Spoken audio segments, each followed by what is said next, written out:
जय हिंद दोस्तों, the peak institute के यूट्यूब चैनल में आपका हार्दिक स्वागत है। दोस्तों, प्रीवियस ईयर क्वेश्चन की मैं सीरीज़ करा रहा था। लगभग 21 प्रैक्टिस सेट मैंने आपको अवेलेबल करा दी है, जो आप प्ले लिस्ट में जाकर एकदम सीक्वेंस से देख सकते हैं। क्योंकि इस बार का जो एग्ज़ाम होना है वो ऑफलाइन है, और जो पिछला एग्ज़ाम हुआ था दिसंबर 2022 का, वो CBT बेस्ड हुआ था। उसमें लगभग 22 शिफ्ट हुई थी। 21 शिफ्ट का मैंने सॉल्यूशन करा दिया है। ये 22 शिफ्ट है का प्रैक्टिस सेट है। तो आप सभी लोग, मैं ये कहूँगा कि आप ये 22 प्रैक्टिस सेट देखकर ज़रूर जाइएगा। और मैं गारंटी के साथ कहता हूँ आपके 25 के बिलो मार्क्स नहीं आएंगे अगर आप ये प्रैक्टिस सेट देख कर जाते हैं, क्योंकि जो भी पेपर बनेगा वो इन्हीं प्रैक्टिस सेट से उठाकर ही बनाया जाएगा। तो आइए बढ़ते हैं सेशन की ओर। पहला क्वेश्चन है, निम्नलिखित में से किसी अध्यापक का कौन सा कथन लिंग पूर्वाग्रह को प्रदर्शन करता है? यानी किसको प्रदर्शित कर रहा है? लिंग पूर्वाग्रह को। यानी एक लिंग के प्रति ज़्यादा रुझान दिखाना, उसे कहते हैं लिंग पूर्वाग्रह। और एक होता है लिंग समानता, यानी दोनों को एक जैसा लेकर चलना, चाहे वो लड़का हो या लड़की हो।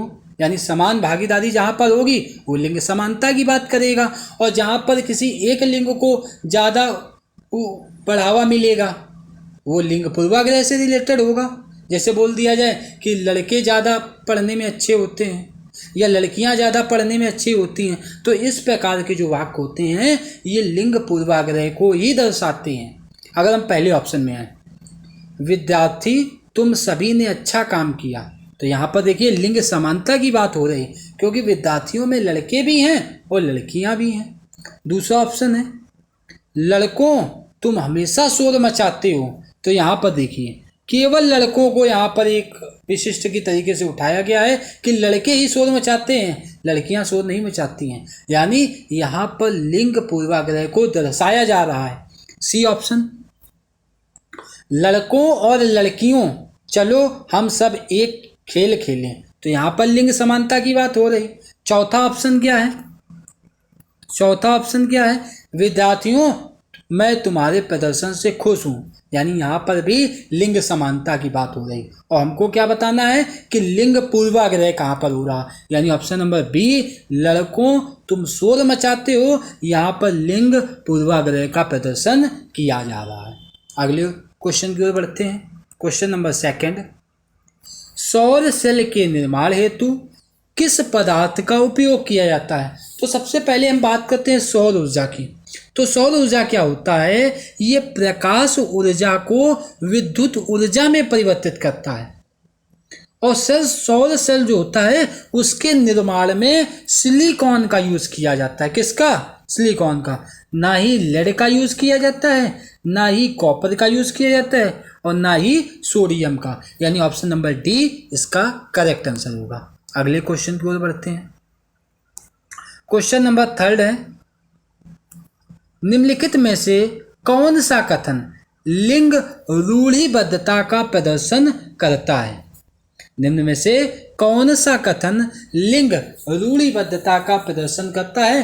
पहला ऑप्शन है, सामान्यतः लड़कियां लड़कों से बेहतर होती हैं। लिंग रूढ़िबद्धता का मतलब आप समझ सकते हैं कि लिंग पूर्वाग्रह की ही बात हो रही।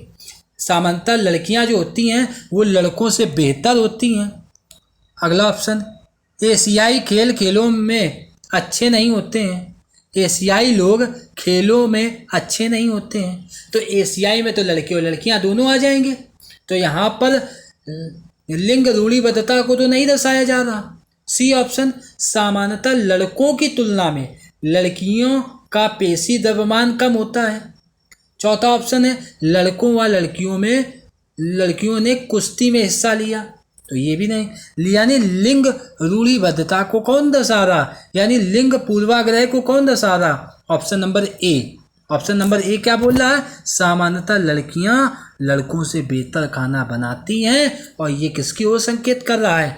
रूढ़िबद्धता यानी लिंग पूर्वाग्रह की ओर संकेत कर रहा है। अगला क्वेश्चन, नर चिड़िया बहुत सारे सुंदर बुनावट वाले घोंसले बनाता है और मादा चिड़िया इनमें से सबसे बढ़िया घोंसला अपने अंडे के लिए चुनती है। यह कौन सी चिड़िया है?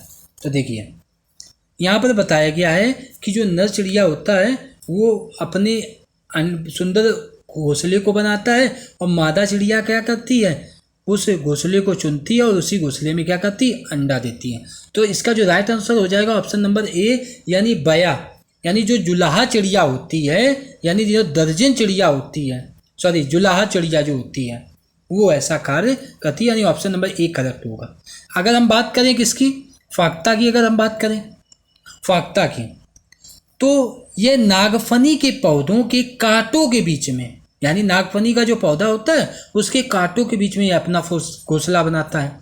जबकि अगर हम दर्जन चिड़िया की बात करें तो वह अपनी लंबी पतली चोंच से एक पत्ती या कई पत्तियों के छेद की एक श्रृंखला बनाती है, तो ये भी नहीं होगा।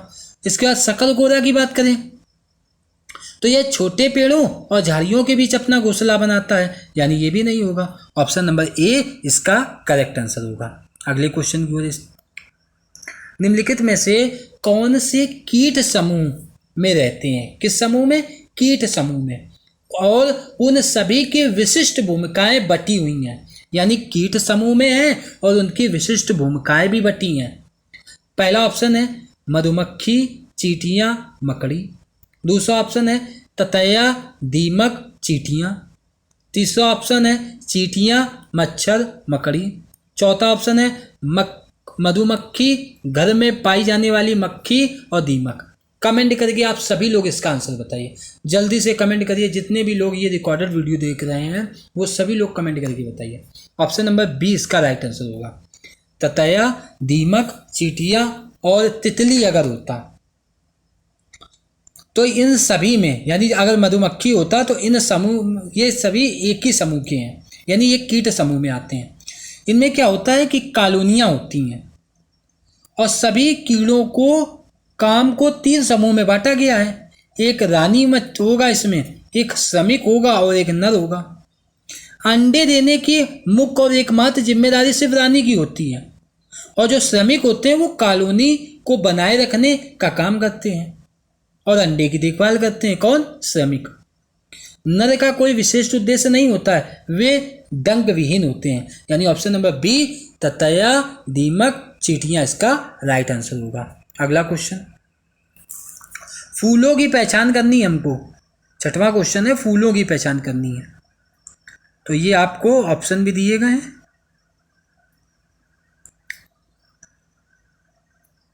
पहला है केवल रात में ही खिलता है।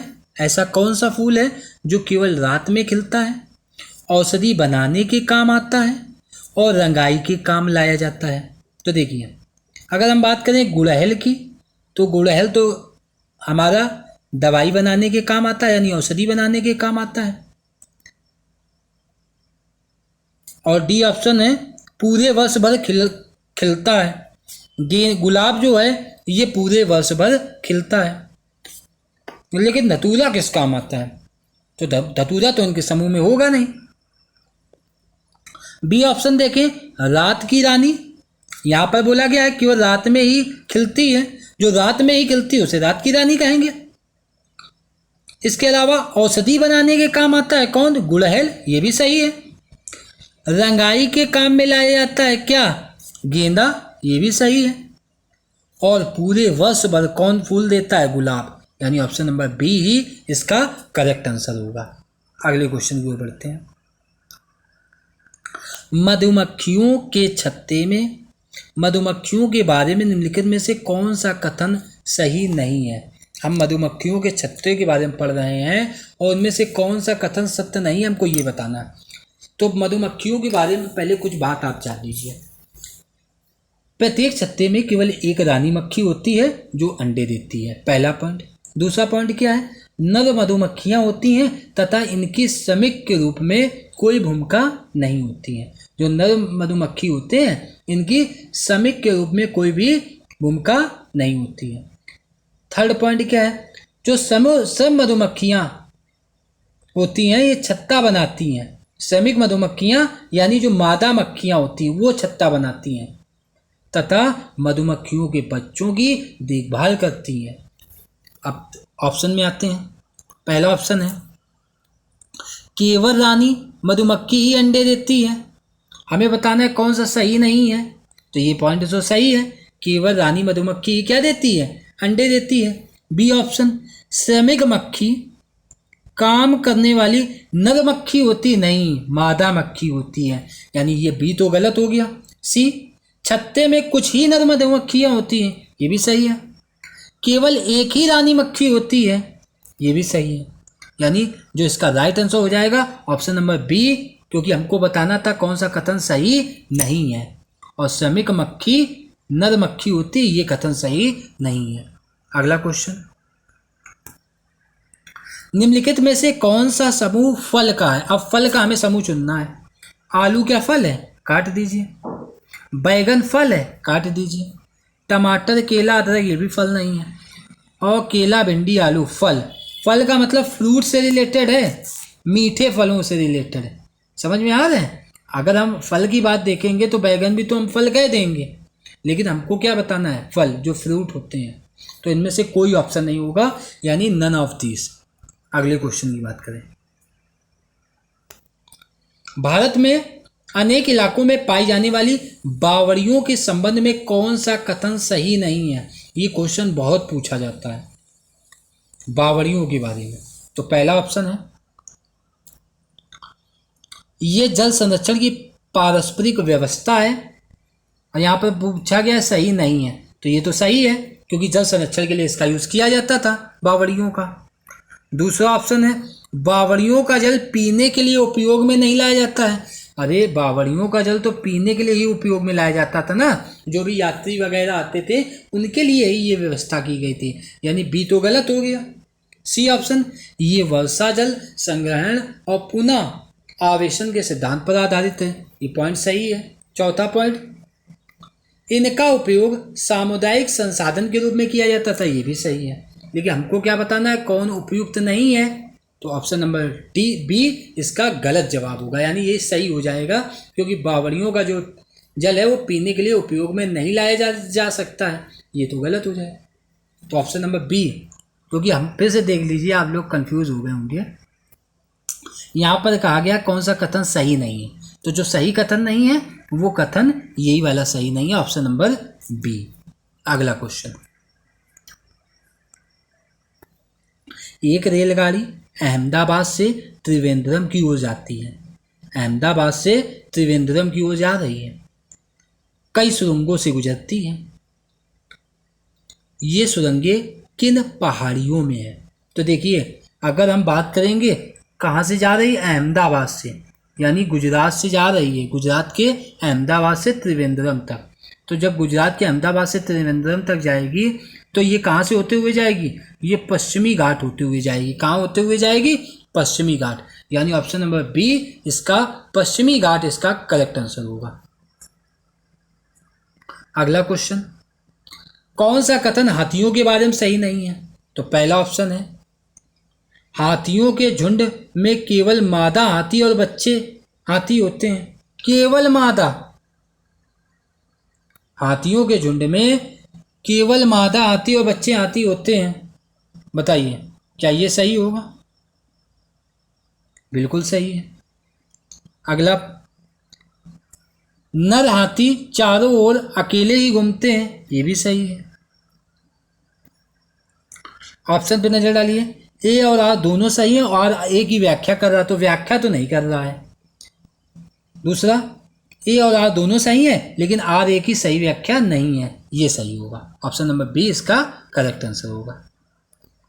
अब यहां पर देखिए क्वेश्चन नंबर 12, कक्षा 5 के 4 बच्चों के खून की जांच रिपोर्ट में उनके हीमोग्लोबिन स्तर के बारे में बताया गया। अमन का जो हीमोग्लोबिन है वो 8 ग्राम प्रति, और राधिका का 10 है, सुरजीत का 14 और मारिया का 6 ग्राम। तो अब बताइए क्या इसका राइट आंसर होगा। देखिए कितना होना चाहिए, 12 ग्राम पर डीएल होना चाहिए। कितना होना चाहिए, 12 ग्राम पर DL। तो 12 से कम किसका है? अमन का, मारिया का और राधिका का। तो इन्हीं तीनों लोगों को रक्ताल्पता है यानी एनीमिया है, यानी खून की कमी है। किसको? अमन, राधिका और मारिया। अमन, राधिका, मारिया कहाँ पर है? ऑप्शन नंबर डी इसका करेक्ट आंसर होगा। अगला क्वेश्चन, चिड़ियों की आंखों के बारे में निम्नलिखित में से कौन सा कथन सही है? चिड़ियों की आंखों के बारे में कौन सा कथन सही है, हमको ये बताना है। पहला, सभी चिड़ियों की अपने सिर के दोनों तरफ आंखें होती हैं। गलत, ये तो होगा नहीं। दूसरा ऑप्शन, चिड़ियों के दो भिन्न भिन्न वस्तुओं पर एक ही समय पर दृष्टि केंद्रित कर सकते हैं। ये भी गलत है, यानी ना तो पहला सही होगा और ना ही दूसरा। क्या होगा? बोथ S1 और S2 फॉल्स, यानी ऑप्शन नंबर डी। S1 और S2 दोनों गलत हैं, यानी ऑप्शन नंबर डी इसका करेक्ट आंसर होगा। अगला क्वेश्चन, बाघों की निम्नलिखित में से कौन सी विशेषताएं उन्हें अंधेरे में आगे बढ़ने और अपना शिकार खोजने में मदद नहीं करती हैं? ध्यान देना, मदद नहीं करती हैं। संवेदनशील गलगुच्छे, ये तो मदद करते हैं। विभिन्न दिशाओं में कानों की गति, ये भी मदद करते हैं। सुनने की तीव्र आभास, ये भी मदद करते हैं। लेकिन जोर की गर्जन, ये मदद नहीं करते हैं, यानी इसका जो राइट आंसर हो जाएगा ऑप्शन नंबर सी, जोर की गर्जन। अगर जोर से वो गर्जन करेगा तो तब तक तो जिसका शिकार कर रहा है वो भाग ही जाएगा।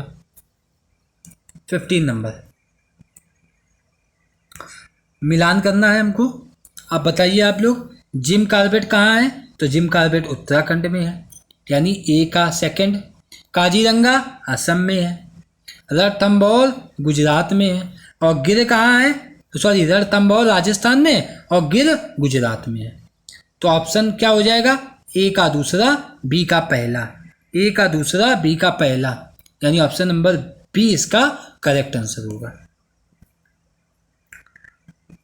क्वेश्चन नंबर 16, जब पर्यावरण अध्ययन के शिक्षक अपने बच्चों को चिड़ियाघर ले जाते हैं तो वह किस उद्देश्य की पूर्ति करना चाहते हैं? पहला, बच्चों को जानवरों के संरक्षण के प्रति संवेदनशील बनाना चाहते हैं। दूसरा, बच्चों को मजेदार तरीके से सीखने का मौका देना चाहते हैं। चौथा ऑप्शन, वास्तविक जीवन की परिस्थितियों और कक्षा विद्यार्जन के बीच परस्पर संबंध स्थापित कर रहे हैं। तो यही इसका क्या हो जाएगा? राइट आंसर, यानी वो वास्तविक जीवन से उसको जोड़ने का प्रयास कर रहे हैं, यानी उसको भ्रमण पर ले जा रहे हैं, जिससे बालक अच्छी तरीके से उन चीज़ों को क्या कर पाए, समझ पाए, यानी ऑप्शन नंबर सी इसका करेक्ट आंसर होगा। रमेश अपनी कक्षा 5 की पर्यावरण अध्ययन की कक्षा में खोजपूर्ण प्रश्न पूछता है। कैसे प्रश्न? खोजपूर्ण। उपयुक्त उद्देश्य विद्यार्थियों के किस कौशल के विकास का नहीं है? किस कौशल के विकास का नहीं है, हमें निगेटिव बताना है। तो अवलोकन तो होगा, रचनात्मक भी होगा क्योंकि खोजपूर्ण की बात हो रही, और श्रवण कौशल भी होगा, लेकिन यहाँ प्रदर्शन कौशल नहीं होगा, इसलिए ऑप्शन नंबर ए इसका करेक्ट आंसर होगा। क्वेश्चन नंबर अगला है, पर्यावरण अध्ययन में निम्नलिखित में से कौन समस्या समाधान के गुण है? पर्यावरण अध्ययन में निम्नलिखित में से कौन समस्या समाधान के गुण है? पहला ऑप्शन, सृजन करना, ये तो समस्या समाधान का गुण है। दूसरा, चयन करना, ये भी है। क्या भाषण देना पर समस्या समाधान का गुण है? नहीं। लेखन, ये भी नहीं है, यानी ऑप्शन नंबर ए और बी इसका करेक्ट आंसर होगा। अगला क्वेश्चन, एक ईवीएस शिक्षक के रूप के द्वारा प्रयुक्त होने वाली भाषा, एक ईवीएस का जो शिक्षक है उसके द्वारा प्रयुक्त होने वाली भाषा कैसी होनी चाहिए? औपचारिक एवं परिभाषाओं पर बल देने वाली, बच्चों के लिए कठिन होनी चाहिए ताकि वे समझ ना पाए। चौथा, बच्चों के दैनिक रोजमर्रा की भाषा से संबंधित होनी चाहिए, और चौथा है प्राविधिक प्रकृति की होनी चाहिए। तो यही सही होगा, क्योंकि बच्चों की रोजमर्रा या दैनिक भाषा यानी उनके परिवेश की भाषा से रिलेटेड है, तो ये इसका ऑप्शन राइट होगा। अगला क्वेश्चन, आकर्षक एवं प्रासंगिक अनुदेशात्मक सामग्री का उपयोग आदेशात्मक सामग्री का उपयोग सहायक है क्योंकि वे सभी ज्ञानेंद्रियों को सक्रिय करते हैं, अधिगम को अधिक अर्थपूर्ण बनाते हैं। अगला क्वेश्चन, ऑप्शन, शिक्षकों को शिक्षण अधिगम प्रक्रिया में सहायता करते हैं या विद्यार्थियों का ध्यान आकर्षित करते हैं। तो जो इसका राइट आंसर हो जाएगा ऑप्शन नंबर ए, सभी ज्ञानेंद्रियों को सक्रिय करते हैं, ये इसका सबसे उपयुक्त आंसर होगा। अगला क्वेश्चन, ईवीएस के शिक्षण में न्यूनतम महत्वपूर्ण क्रियाकलाप की पहचान करनी है। किसकी? न्यूनतम महत्वपूर्ण होना चाहिए।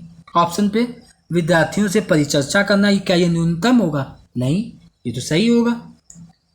कार्यपत्रों पर चित्रों और रूपरेखा को बनाना, ये भी सही होगा। अवज्ञाकारी विद्यार्थियों को सजा देना, और चौथा है विद्यार्थियों को बाहर प्रकृति की सैर पर ले जाना, ये भी सही है। यहाँ पर कहा गया है अवज्ञाकारी विद्यार्थियों को सजा देना, ये सबसे कम महत्वपूर्ण होगा, यानी ऑप्शन नंबर सी इसका करेक्ट आंसर हो जाएगा। अगला क्वेश्चन,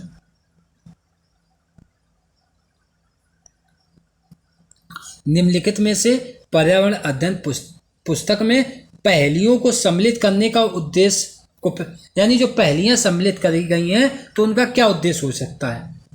विद्यार्थियों के मन को भ्रमित करना, विद्यार्थियों में तर्क क्षमता का विकास करना, विद्यार्थियों के मन को भ्रमित करना, ये तो ऐसे ही काट दीजिए, विद्यार्थियों को खेल खिलाना केवल।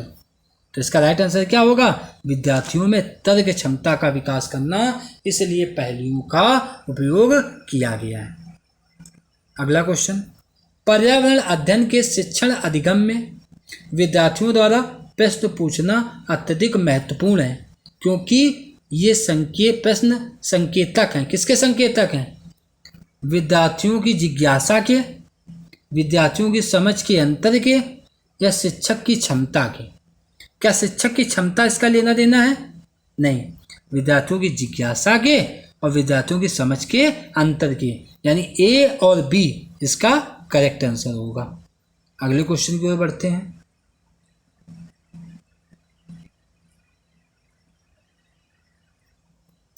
गलत कथन का चयन करना है। कैसा कथन? गलत। ईवीएस अंतर विषयक विषय है। ईवीएस पढ़ना पढ़ाना स्थानीय संसाधनों के माध्यम से होना चाहिए। अगला ऑप्शन, ईवीएस मुख्यतः जैव विविधता के अध्ययन से जुड़ी है, जैव विविधता के अध्ययन से जुड़ी है ईवीएस। और चौथा ऑप्शन, ईवीएस शिक्षण भाषा और गणित के माध्यम से होना चाहिए। तो ये तो सही है, यानी ऑप्शन नंबर सी, ईवीएस मुख्यतः जैव विविधता के अध्ययन से जुड़ी है, ये ऑप्शन गलत होगा, यानी सी इसका करेक्ट आंसर होगा।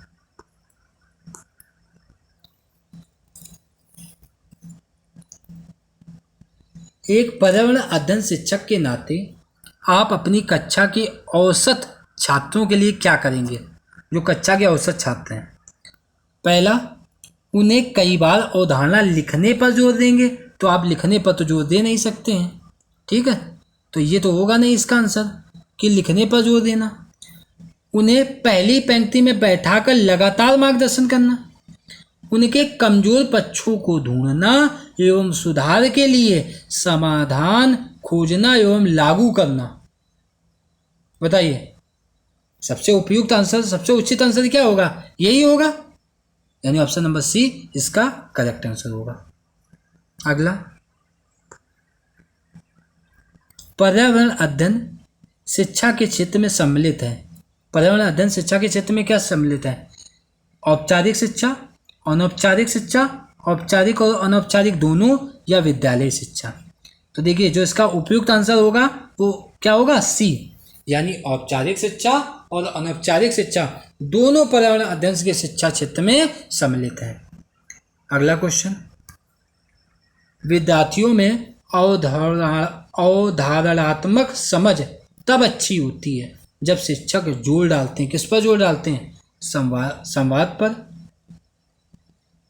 यानी जो अवधारणा स्पष्ट कराना है क्या वो संवाद के द्वारा, लिखित एवं मौखिक परीक्षा पर, पाठ पुस्तक पर या प्रतिस्पर्धा पर, तो संवाद के द्वारा, ना कि आप लिखित मौखिक परीक्षा या पुस्तक या प्रतिस्पर्धा। अगला क्वेश्चन, उपाख्यानात्मक अभिलेख में इनमें से क्या नहीं होना चाहिए? क्या नहीं होना चाहिए? ध्यान दीजिए। समस्याओं पर केंद्रित होना, निर्णायक होना, बच्चों की ताकत और कमजोरी को पहचानना, ये तो होना चाहिए। बच्चों की रुचि और जिज्ञासा को पहचानना, ये भी उपाख्यानात्मक अभिलेख में आता है। यानी सी और डी तो आते हैं, लेकिन हमें बताना है कौन नहीं होना चाहिए। तो ऑप्शन नंबर ए और ऑप्शन नंबर बी, यानी ऑप्शन ए इसका करेक्ट आंसर होगा। अगला क्वेश्चन, एक ईवीएस की कक्षा में एक शिक्षक चर्चा करता है कि घर की मक्खियां बीमारी फैलाती हैं। चर्चा के लिए सबसे उपयुक्त सीखने का संसाधन होगा, बताइए क्या होगा? अखबार, फ्लैश कार्ड, स्लोगन या पोस्टर? तो जो उपयुक्त होगा अखबार, क्योंकि अखबार के माध्यम से जो शिक्षक होगा वो कहेगा बच्चों आप जो अखबार है उनकी कटिंग लेकर आइए, उसके बाद वो पूरा उनको अच्छी तरीके से समझाने का प्रयास करेगा। इसलिए ऑप्शन नंबर ए इसका करेक्ट आंसर होगा। और आज का अंतिम प्रश्न, खेल में पाठ पढ़ाते हुए सरिता विद्यार्थियों को खेल के मैदान में ले जाती है। सरिता विद्यार्थियों को खेल के मैदान में ले जाती है और उन्हें अलग अलग दिनों में विभिन्न खेल खिलाती है। मीनू उसी पाठ को अलग अलग खेलों के चित्र कार्ड को दिखाकर विद्यार्थियों को पढ़ाती है। तो अब बताइए विद्यार्थियों को अधिकतम शामिल करने में कौन ज़्यादा प्रभावी रणनीति का उपयोग कर रही है? क्या सरिता उपयोग कर रही या मीनू? तो देखिए सरिता जो है वो बालक को उनके वातावरण के साथ जोड़ रही है, यानी बालक को सैर कराने, भ्रमण कराने ले जा रही है। तो इसलिए इसका उपयुक्त आंसर ऑप्शन नंबर ए सरिता इसका करेक्ट आंसर होगा। तो ये सेशन यहीं समाप्त होता है। दोस्तों अगर आपको ये सेशन अच्छा लगा हो तो वीडियो को लाइक करें, चैनल को सब्सक्राइब करें और अपने दोस्तों तक भी शेयर करें। धन्यवाद। और ये 22 जो प्रैक्टिस सेट आपको कराने थे वीएस के, ये मेरे द्वारा कंप्लीट हो गए हैं। तो अब अगला टॉपिक उठाएंगे। तो धन्यवाद दोस्तों।